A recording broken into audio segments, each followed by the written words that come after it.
This is Radio Taiwan International.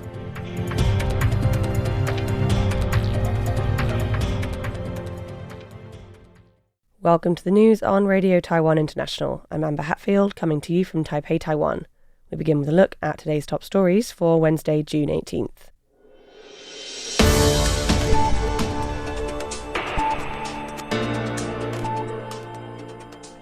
Foreign Ministry assists Taiwan nationals in departing Iran and Israel and cautions against travel.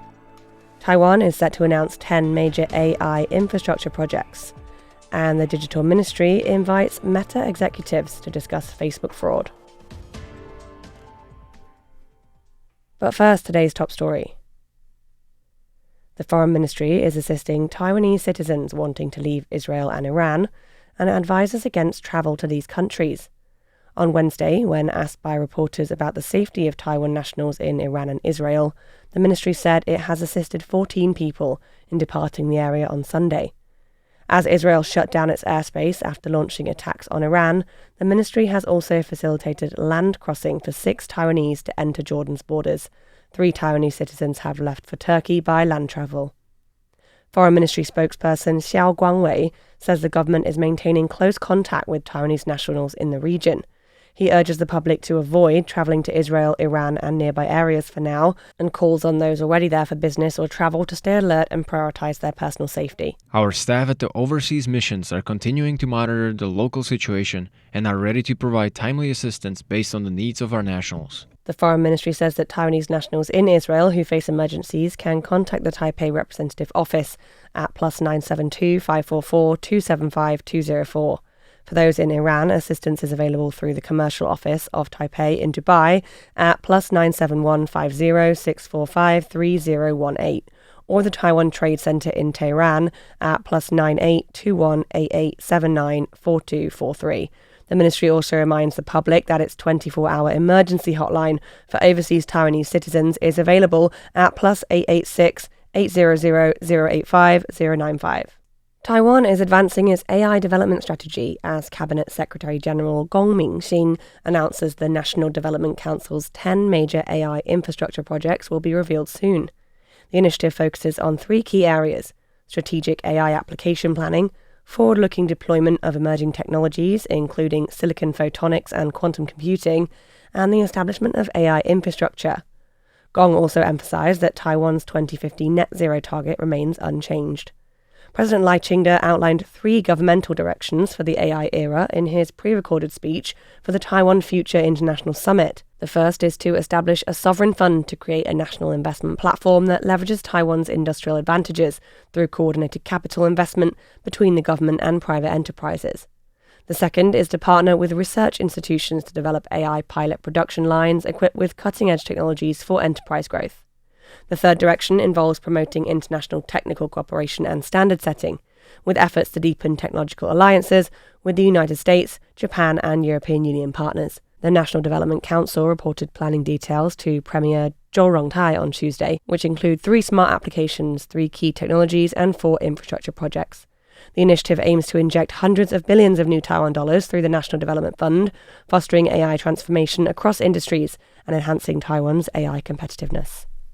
Taiwan's Digital Ministry says it has formally requested Meta executives to come to Taiwan amid continued scam advertisements on Facebook. Digital Minister Huang Yannan told lawmakers on Wednesday that the government is urging Meta to improve oversight. This follows an earlier fine of $25,000 issued against Meta after the ministry confirmed 2 clear cases of misleading ad disclosures on the platform. With the National Police Agency referring 23 scams in May alone, officials say total fines could soon reach the tens of millions. Media reports have suggested that Meta executives could arrive in Taiwan as early as July. Huang says fines will continue if Meta doesn't act. Deputy Minister Lin Yijing explains that scam operations on Facebook have 3 layers. The top layer, in which user accounts create fraudulent fan pages, is hidden from public view, making it hard to trace the source. He adds that scam pages keep reappearing despite being removed. The ministry is also monitoring Meta's newest platform, Threads, which is showing more scam activity. Although the platform is not yet regulated under Taiwan's anti-fraud law, Threads could be included if its ad use grows or fraud increases. The Central Emergency Operations Centre CEOC reported Tuesday that a pig carcass found on a beach in Jinmen tested positive for African swine fever virus. The Agriculture Ministry has suspended the export of Jinmen pigs and pork products to Taiwan and other outlying islands for at least 1 week. Per the CEOC, the Coast Guard reported the incident on Saturday afternoon to the Ministry's Animal and Plant Health Inspection and Quarantine Bureau. The Bureau dispatched personnel to the scene to collect samples, bury the carcass and disinfect the surrounding area.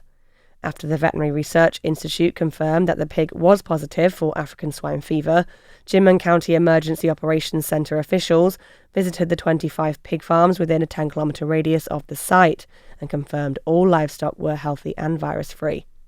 CEOC explained that due to the proximity of Jinmen to China's Fujian province, dead pigs are occasionally found floating among the garbage that washes up on the coast of Jinmen. According to their statistics, 19 dead pigs that have drifted to Taiwan's main island and outlying islands have so far tested positive for African swine fever. They remind the public to take the illness seriously and not to bring plant or animal products into Taiwan from abroad.